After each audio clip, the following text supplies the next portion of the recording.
of the OBT Development Board. And firstly, I want to thank each and every one of you for coming out and participating tonight.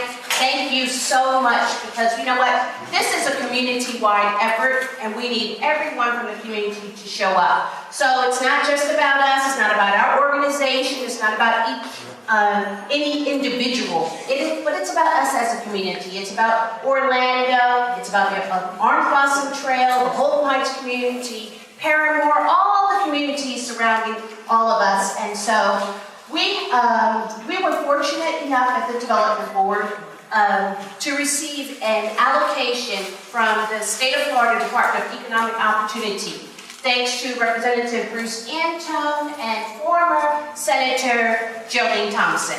So we are able to now take a look at Orange Blossom Trail again. We've been working on Orange Blossom Trail for over 30 years. OBT Development Board has been doing, and we have spearheaded a number of projects. But I won't belabor, because tonight is all about the OBTnext project, and basically it is exactly what it says. Next. Where do we go next? Where do we go from here? So it is my pleasure to introduce to you our consultants, GAI consultants. I'm going to turn it over to Claudia Ray, and she's going to help take you through this whole process so you can find out just what we've been up to in these months, okay? Thank you again for coming, and here you go, Claudia.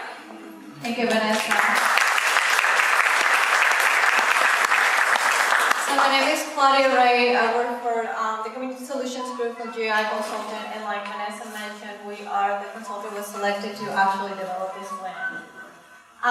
So for today, this is what we're going to talk about. We're going to talk about the project area, who is the OBT Development Board, our scope, our community planning process, the project schedule, and what have we learned in our phase 1 community input, and at the end we're going to do our community-based things out of it. So the project area, actually the project area is 8.3 miles of the Orange Blossom corridor from State Road 50 Colonial Drive to the beach line. So if we're going to put this in perspective, if we're going to compare this corridor to another one, if you all know 1792, it's the same length from actually Robinson all the way to 436. Just to give in perspective the length and the proportion. And actually when you are in OBT, you're actually going through the city of Orlando and Orange County. When you are in 1792, you're actually going to go to Orlando, Winter Park, Mainland, and Front Park. Also, one of the things looking at this corridor, this is a concept that I'm going to actually throw into you. There's been usually used here in the States, mostly in sustainability, but I do feel that OBT in the OBT area is a resilient place. And resilient is the ability of a system, like a community, to absorb disturbance and still retain basic functions and structure. For example, this little building in OBT, which is pretty much one of the only ones that is part of the historic preservation. And besides all the changes that have been happening, that building's still there and still stands. So that's a resilient building. Then a little bit more about me and where I'm coming from. This is where I'm from. I'm from Caracas, Venezuela, which is actually a resilient place. Where actually I grew up in what you see on the left, which is a lot of inequality. But in that inequality, you have to have the power of the people, the system thinking, the adaptability, the transformability, the sustainability, and the courage to make something happen within these laws, for example. So this is actually a vertical gym that was actually one of them. So how can we actually use some of these resilient concepts and bring that to OBT? Another thing I was actually checking regarding to the area is there's a study that the Economic Innovation Group came out to measure well-being. And what they measure well-being is based to the distress. So they map actually the zip codes in every zip code in the country actually, and this is only Florida. And actually Florida has 923 Florida zip codes, and 70% of those are actually distressed. Orange County actually scores 22.6, which is a kind of obeys for. Then if we actually zoom in our study area, we actually basically are within 3 different zip codes, which are the ones that you see over there. So our 32801 is actually ranked number 1 in the county. But statewide is now bad. It's actually number 44. So this measure of distress, actually, what you see red is the more distress, what you see in green is less distress.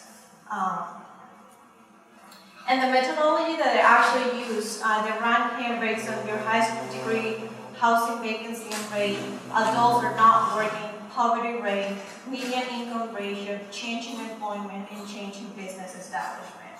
And they've actually been using the latest available census data for this. We also know that the OBT within our study area, we have 2 main jurisdictions with 2 different mayors. And we actually have 2 commissioners within the city of Orlando. We have 3 commissioners within Orange County. So we have 4 commissioners in total actually have control of this area. Plus the 2 mayors, you guys do the math. So why are we selecting this? Why is this a study area? The reason that this is a study area is because the OBT Development Board actually runs 3 different programs. The OBT CRA, which actually runs from 50 to I-4. They have a safe neighborhood program kind of plan or boundary, which is from 50 to all the way to Oak Ridge. And they have what they call MSU roadway improvements that actually go from the beach line all the way to I-4. And the reason that the street looks a little bit better in those 2 is because of this special assessment, the extra money that those property owners pay to the improvements of the roads. And that actually takes us to our scope. Our scope of work for this and for the grant that we're giving is to actually come up with 3 different deliverables. So one is to actually do a CRI plan update, because the plan, the last time it was actually, the plan that we have now is from 1990. So we think it's a little bit outdated. We are in 2017.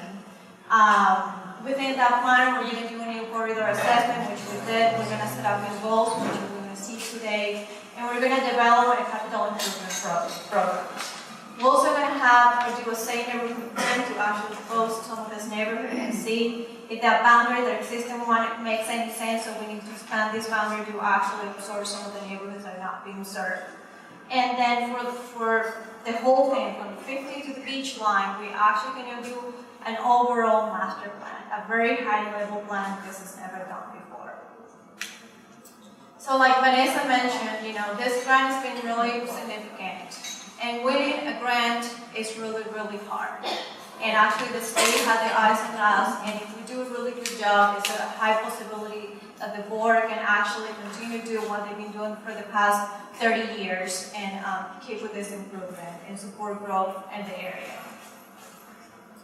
So another one that Vanessa didn't mention, but I actually like, one of the missions of the OBT Development Board is to be a conduit between local governments, property owners, developers, and technical groups with the sole purpose of improving the life of our residents. And I think this is very powerful, especially with the jurisdiction map that I showed before. If we can't be able to connect all those dots, we're not going to go anywhere. So actually, the OBT Development Board is conformed by 9 board members and 4 staff members. And does anyone from the board that is here from the OBT Development Board? And then, so we have 1, 2, and on the mat, and Tangia, we have 4. And we also have 5 staff members, which Vanessa is the director. And the board members are actually representative from the city of Orlando and Orange County. These are some of the initiatives that Vanessa mentioned that they do related to aesthetic, neighborhood pride, crime prevention, neighborhood structure. And here's some very old pictures, but very telling of how it used to be before and some of the housing improvements that they have. So for this project, this is actually an org chart. The OBT Development Board is going to be overseeing this, but we actually created a steering committee for this. And the steering committee is overseeing what is the consultant team, the liaison, which we have representative from the city and the county, the sheriff office and Orlando PD, and the OBT Development Board, and the stakeholders. So who are from here is from my steering committee? Anyone here? I don't know. We have CJ, Evacina, and then I want to mention some of the people from the city of Orlando and the county that are here with us, also the staff liaison that are sitting over there at the table. And the stakeholders. I mean, who are the stakeholders? My residents, my business owners, my county staff, county community leaders, city staff, and my project ambassadors. Actually, I've seen one. Trace is my project ambassador. Did she move? You're moved. She's already with the team. Because slowly, I mean, we find it is really, really hard to do public outreach in this area. So we actually, anyone that would like to be a project ambassador, there's going to be more a little card in the tables where you can sign in and help. So we can, any help that you want, doesn't really matter. You can leave work, you just have an interest in the area and just be a project ambassador. A little bit about our process and how we do a planning process. So usually when, back in the days, that's what I say, when a consultant like me had a challenge, a task to do a master plan, you know, usually at the beginning, get the task, which is the first star on the left, and then you go to the office and make the plan, and make the circle bigger, and then show the plan to the people, and everyone's freaking out. Our process is a little bit different and a little bit messy, and that's why we are doing so many meetings. So our process is we first meet with the people and start talking, question, what are you doing, I don't understand. Then we go back to the office, work a little bit, then go back to you guys, show you a little bit more and see and have your validation. And we do that actually 3 or 4 times during the months of the project. And that 4 times that we do it is pretty much how we actually face the project. So phase 1, which actually understand we get all the project input. Then phase 2 will be exploring, where we have our themes, our goals, and visions, which we're pretty much today. Then we decide what we're going to do, and then we're finally going to come up with the actuals and documents and everything. So that's how we set up our timeline. So we just finished in December phase 1. With a project kickoff, we had 3 walking audits, bus tours, and neighborhood meetings, and pretty much we were listening and learning. And then that's how we identify some issues and opportunities. Then in January, we've been kind of exploring, getting some ideas, testing some ideas with the board, with the city, with the county, with some of the residents, and seeing what it flies and what it doesn't. And we're actually going to bring some ideas to you guys over here, and we're going to be exploring some of that. So this phase is like, what have we learned? And that's why we're here today.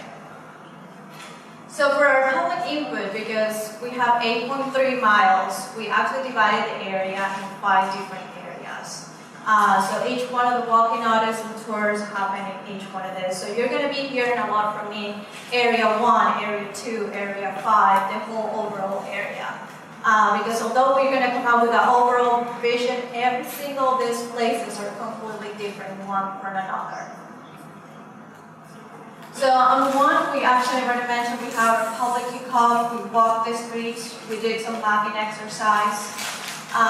Another thing that I like to do when we start, and this is 3 questions that we ask the residents and everyone in every single one of our meetings. One question relating, what are the challenges you think that the OBT is facing, you know, what opportunities that you see, and what's your vision. Then when we actually do a walking tour, so it's not a tour, it's an audit, it's an assessment. So we ask people to assess the area based on their image, based on the safety, based on the building and economic development. And we also actually give the communities an exercise, a mapping exercise in each one of the areas where they actually can locate with a dot places that they like, don't like, and see opportunities.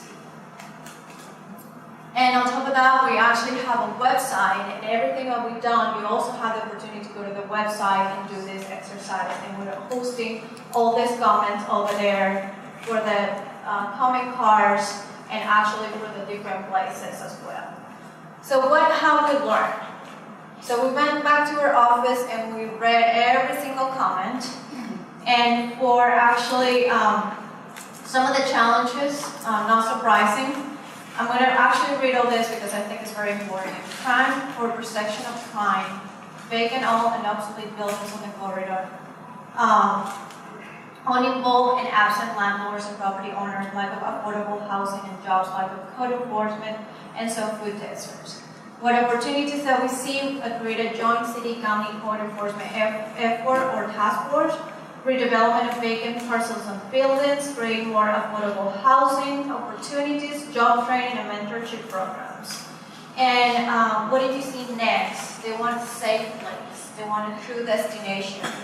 They want to be cohesive and attractive, a diverse and mixed uses.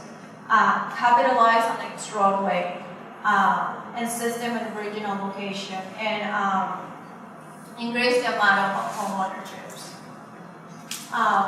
This is another, after we actually get all the input, these are what each one of this area rank. And now I don't want to go pretty much into detail of this, but if you can see everything ranked 1 and 2. But there's a little bit of hope in the economic and redevelopment when we ask, should have the area have improved, or do you want more improvements on opportunities? Do you see opportunities in the area? Then people say yes. So that's actually great.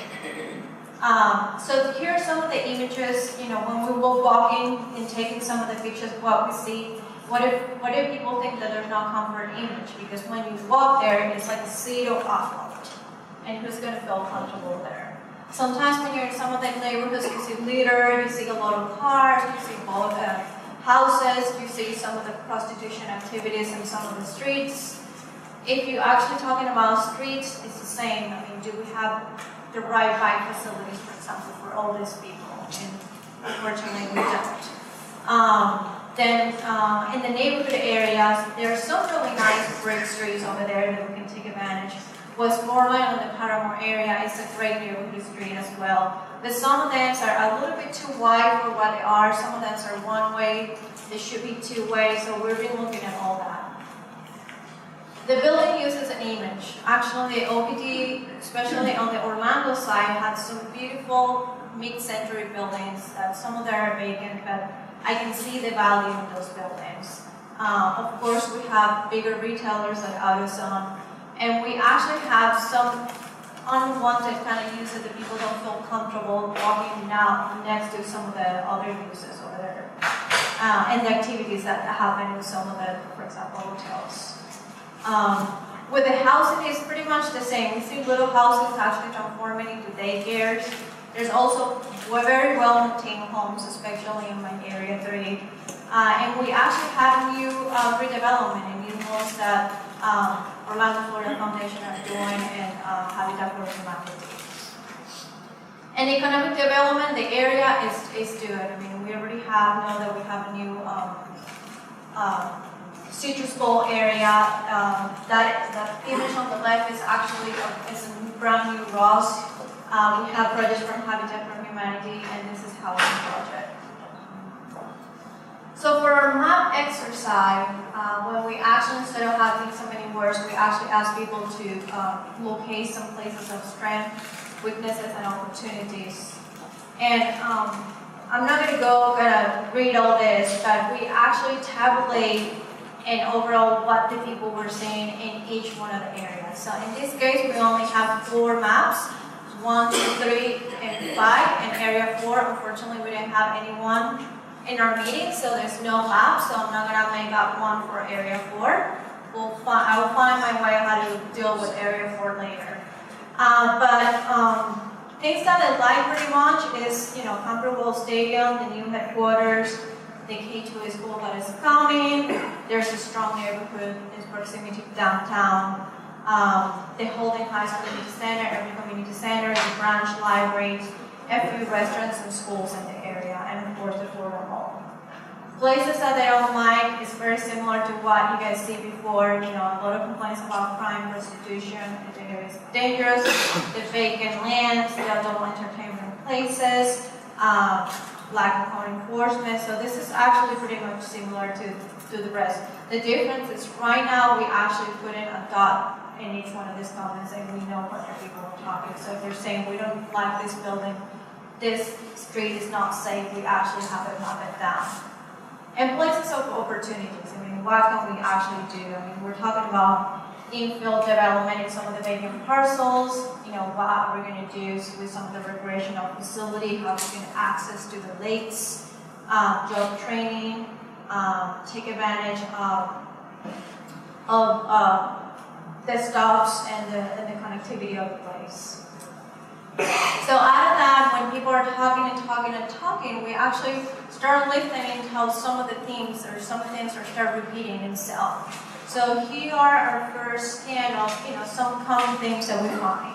So people talking about crime and public safety, image and character, housing, open space, accessibility, education, jobs, investment and redevelopment. And when they're actually talking about these big things, they're also proposing kind of action strategies that are going to go along that. And it's not just going to be, one action is going to help one little thing. It's like a web. Everything works as a web. So we actually did another scan and kind of summarized some things a little bit more. And we came out with these 5. So the first one is transformation. I do believe that we have to be able to transform this area. We have to change and reposition the area. It has to be a safe area. We want to actually try to work on prevention and justice. It has to be actually promote equity, where you're going to have access and affordability, and you actually to promote growth that is diverse and sustainable, and connectivity through linkages and networks. So these are very strong words and strong actions, and a lot of things can come out of that. But I wanted to keep it very simple instead of having one big, huge mission. It's one big, strong word that is bold. So if we're going to go talk about transformation, how is the trail perceived? Because if we want to transform something, we have to look at the past and understand what we have now so we can see what we're going to have next. So we know that the OBT was a Central Florida State route. It was a destination. There was a lot of hotels. There was a lot of restaurants, a lot of businesses. And some of them still over there. That's actually the old Parliament House. How does the area perceive today?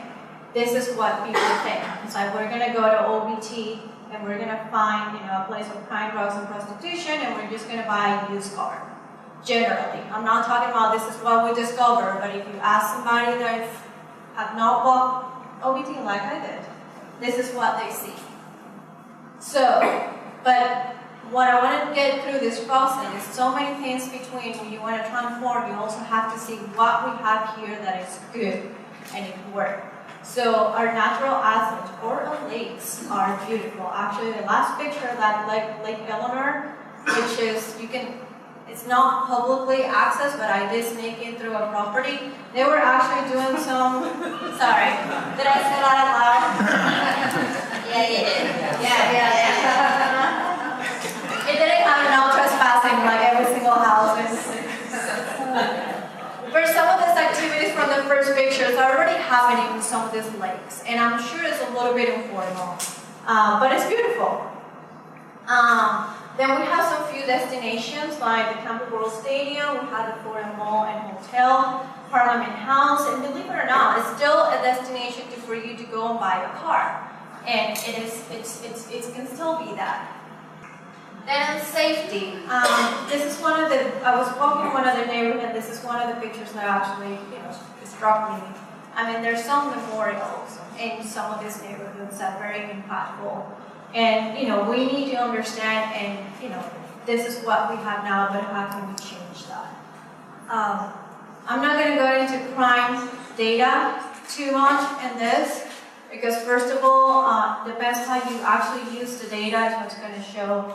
And it's very, very complicated. I think I feel comfortable using more like the whole distress, well-being area versus the crime data. But this is, the city of Orlando actually gives the crime statistics for our study area of what they call part one crimes. The drug-related crimes are not part 1, or part 2, so those are not included in this one. So believe it or not, it has increased 6% in the area. Then in Orange County, we did similar exercise, and the crime has actually decreased 3%. And later on, we're going to keep track of this. It's kind of a little bit of way to actually measure success, but I don't want to measure success based on crime data, because it's very misleading. But I wanted to have it here because we did our due diligence, or seeing, studying, and I don't want to do that. So we also know there's some illegal activities happening with some of the properties on the trail, according to the police. And that's when the crime data is actually good, because you can actually go in a specific thing and see how many calls do they get. So it is usual when you're targeting that area, or you want to have an action of prevention. So how can OBT be safe again? I think we can promote social justice, create a crime prevention program, strong code enforcement, increase police patrolling, enable residents to fight complaints against violators, and safe streets. And I want to mention something about that, because it's something that we've been hearing. People do not file enough complaints, or don't follow through the complaints. Complaints and code enforcement are anonymous. No one can tell that you're doing that complaint. So please don't be scared of doing that, because that's one of the things that it's not happening, because people are scared to make the complaints. Then we're going to jump here about equity again, and we're going to use my distress map again just to point out how we actually, our study area is within 3 very distressed zip codes, which is what you see in green. But to the east, we have 2 zip codes that are not distressed at all. And it's only divided by a line, and they're very, very close by. And we're going to ask why, right? And we're going to look at some of that a little bit. So, talking about my 32805. So, if we look at the percentage of people with no high school degree, actually, 26% don't have a high school degree, and if you compare that with the zip code next door, it's 4%. If you compare it to the county, it's 13%. And poverty rate is pretty similar. So my poverty rate, 38%, versus the zip code next door is 12%, and then the county, 18%. So I think these are a little bit better measures if you're actually going to measure success in an area versus so we want to look at education and employment versus crime. We do have access to food, not necessarily very healthy, but there are supermarkets in the area. We actually have really nice open space. Might not be accessible for everyone right now, but we can make it happen. There's some really new houses going on. Affordable houses for some of the residents, not enough, but we can improve that. We have some really good community centers like this one that we're in today. We just have to make sure that the people know that it's here. And we have, a whole job center down in the south. And we have some technical schools within that industrial area on the MI Area 5. So how can we promote equity?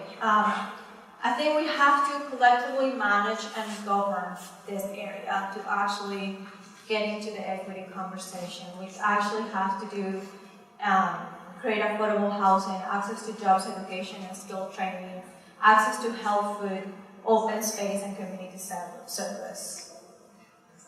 Then when we start thinking about growth, you have to think, how do you want to grow? I mean, what do we want to see? And how fast do you want to do it and where? I think for growth, it needs to be diverse, whatever that means, and it needs to be sustainable, because no matter what, we have to think about the future and the impact that growth is going to have in the region. And when you build a structure, it's going to stay here for a really long time, and we know that. These are some general numbers how the area has grown in the last, since 1990 to 2016. And on the north side, from the 50 to I-4, there's been a little bit of growth. We actually see the majority of growth on the south, which 45% on retail and 40% on industrial.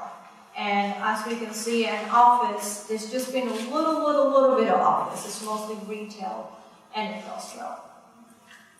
But we know, these are some of the projects that have been happening. We have, although it's not within our study area, it's within the vicinity. Creative Village, the new K2 school, the Boys and Girls Club, the Orlando City Soccer Stadium, the police station, the Camping World Stadium, and a few other places like access to food, the Walmart and the Aldi. And believe it or not, with the past year, we actually have eliminated a lot of structures with code enforcement that they're not being condemned because they're not healthy. Also, when we grow, this is a sketch that is very, very common in a lot of corridors in the United States. It doesn't only apply to Orlando. And what happens is when you have a development, you have a commercial, and then you have residential on the back, you have a certain depth. And when you redevelop that and you want to make, let's say, one-story building, you have to provide for the infrastructure on the back, for the parking, for the storm water. And that will be if it's one-story building. If you want to be two-story buildings, you need more parking. Therefore, you have to actually, the developments start eating out inside of the development, and we see a lot of that happening in the corridor already. So it's really important to know when that line is going to stop before you actually eat out your whole residential neighborhood. And what is that relationship with the first house that is actually next to that? And one of the tricks that we have is, you put your stormwater in the back, buffer with a lot of things. So what is that right dimension? How much are we going to allow the redevelopment to go into the neighborhoods? We wanted to develop with a mix of uses. We have out of sales, we actually have great restaurants, we have chain restaurants, and we have really cool kind of, believe it or not, hipster barber shops in some of this area, which I was surprised to see. Population-wide, it has not grown much. So it actually, the population declined from 2000 to 2010, and then it grows only 2%, and actually the projections to grow is less than 2%. So it is not much, but projections are based on history. It doesn't mean that we can promote and do an awareness campaign to people to move to the area. And of course, if we're thinking about population growth, what type of housing do we want to see and what we want to do. Again, and another thing related to housing, to be able to have a actually vibrant corridor and commercial use, we need to provide roof. Housing supports commercial. It's not the other way around. You're not going to put a store, people need to come to that store. So if we start with the neighborhoods and making this neighborhood strong, then the commercial will follow. It's not the other way around, and it will not work the other way around. So how do we want to grow? We actually we're going to be economically vibrant corridor, support mixed-use development, create sustainable infrastructure for redevelopment, increase the diverse housing stock, encourage home ownership, and create strong and diverse neighborhoods. And last but not least, and almost on, I promise. Connectivity. This whole concept of connectivity, I left it a little bit broad and a little bit general. We're going to be talking about physical connectivity. OBT is actually very well located regionally. It's actually next to and very close to the airport and a lot of regional attraction. We have the mall, the Millennium, we have the stadium, we have downtown Orlando. So how we can actually leverage all these different destinations and make OBT a destination again. But we will not only talk about this, we actually have really strong neighborhoods in the area, so how we can actually connect and have linkages, a network of neighborhoods. And we also have a lot of schools, community centers, job facilities, how we can actually leverage with all these people that are doing very separate things and actually start working together and not in silos. And of course, at the end, every connectivity, I don't necessarily want to happen just to be, physical on the road and say, oh, here's downtown Orlando, but it feels so far away because you're on the other side of the road. So how we can actually make those connections a little bit seamless. So, connectivity. I think we have to strengthen the connection of OBT to the region. We actually have to support for multimodal streets. I mean, we've seen that we are lacking, for example, bicycle facilities. Strengthen connection to downtown Orlando, create linkages among local and regional destinations, and create a network of business, neighborhoods, and local organizations. So I'm going to go back to the mission, the OBT Development Board mission, because funny enough, when we do this project, we usually have an overall vision. We have our themes, but there's one overall. And actually for this project, I'm not using one yet. I'm not feeling comfortable. I'm going to still stick with the OBT Development Board mission, which is a conduit between local governments, property owners, developers, and technical groups with the sole purpose of improving the life of residents and business, which goes back to my last theme, which was connectivity. So, how we can do that, in this area with two well-known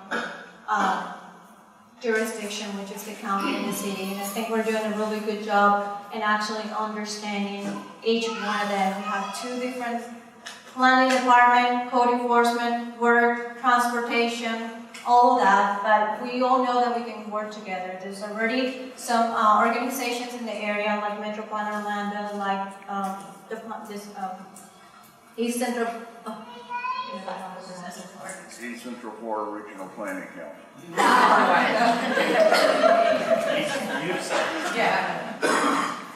that they actually work across jurisdictions, so why can't we do that? I mean, I think that's the role of the OBT Development Board and ours with the project.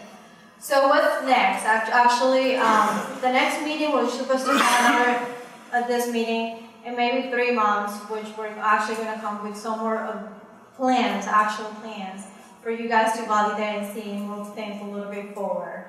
And those plans and the way that we're going to do that, this is pretty much a placeholder of a framework of what the framework of the plan. So right now we're in the blue era, which are my themes and big move.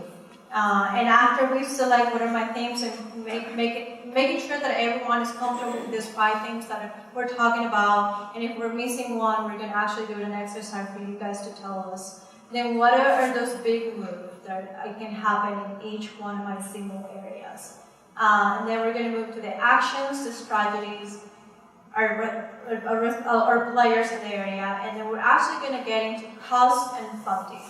Because we're not going to come out with a list of actions and strategies and then there's no money. And even if we put the money, then we need to figure it out where's the money going to come from and how we can make this happen. So it's actually pretty much an action plan and a time frame.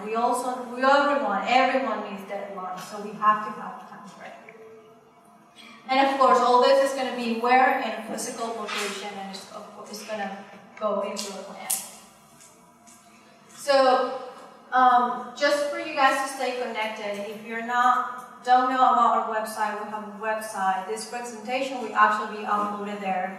The video of this presentation will be there. So if you know anyone that couldn't attend to the meeting, you guys can send the link. If you have not signed up for updates, please do so, because that will be our best way to actually keep you guys involved in the project. We're not sending any more mailers. We're actually, using the project ambassadors and the city and the county to help us spread the word for this project. We're looking not for quantity of the people. I want quality. So what are we going to do next for? Let me see. What time? Actually, okay. So we're going to go back because I want to make sure that everyone is comfortable with the things that we have decided. And if we're missing one, I want you guys to tell us. And then on top of that, we actually divided the tables over here to your right in different areas. Like I mentioned before, area 1, 2, 3, 4, and 5. And I would like you guys to pick a table, whatever area is, either because you live there, you work there, or if you're not from here, you still want to, I think area 5 is interesting around the Florida Mall. I think I like the Holden High area. I own property in the city of Orlando in area 1. I want to be in that table. So when we get into the table, you're actually going to see a summary of the same things that I gave over there. And actually, I mentioned over here some of these big moves. So what do you want to see to happen in each one of this area? These things are very generic. We're talking about transformation. But what do you want to transform in area 1? What specifically you want to do, and how do you want to do it? So today is about the what and the how in each one of these areas. So these are some examples. So for example, promote social justice, connect downtown Orlando to the OBT, create strong neighborhoods, create a school campus around Lake Orlando, which is one idea that came out of our neighborhood meetings. So that's it. I'm actually glad that I finished this in less than an hour. So now I invite you to kind of move over here. If you have any question, we're going to have a facilitator on each one of the tables. And I'm going to be actually walking around asking any questions to you guys.